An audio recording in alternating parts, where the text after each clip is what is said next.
You know, the Vietnam stuff was powerful in mobilizing the campus.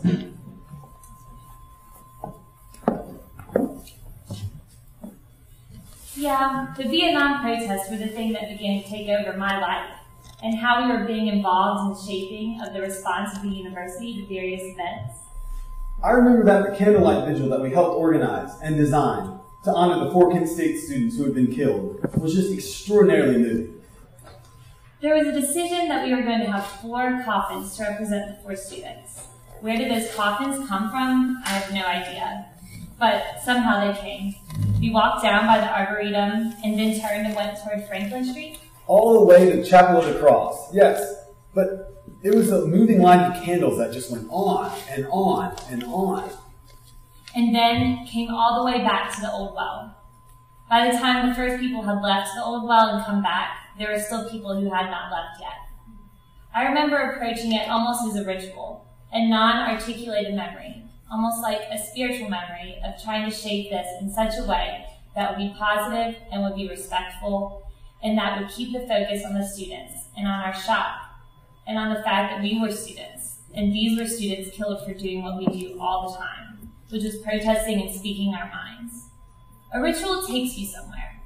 It doesn't necessarily define what it's going to be.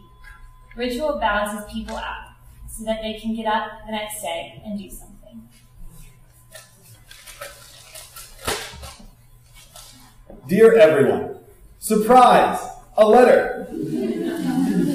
I figured enough things had been happening to merit a bit more than a collect call. Our trip to Washington was quite an experience. I had stayed up all Monday night, printing fact sheets and such for the 380 who went on buses. They were all filled, and about 300 more went up by car. We had quite a crowd. All 700 or so of us somehow squeezed into the hearing room, which was only supposed to hold 150. People in the aisles, in the representative seats. We were told that's the first time such a large group had ever come from NC to lobby. There was a sense of really most of the whole campus being of largely one voice. And it was all focused on shaping that frustration and anger into something that would be useful. We weren't there to storm ramparts. We were there to insist that people understand where we were coming from. When U.S. Senator Everett Jordan was interviewed in the New York Times, he gave the credit to the delegation from the University of North Carolina for changing his vote. It was something that many people involved in activism don't get. It was tangible results. But the real reward is the sense of community and the commitment to working out issues of ethics and morals and justice together.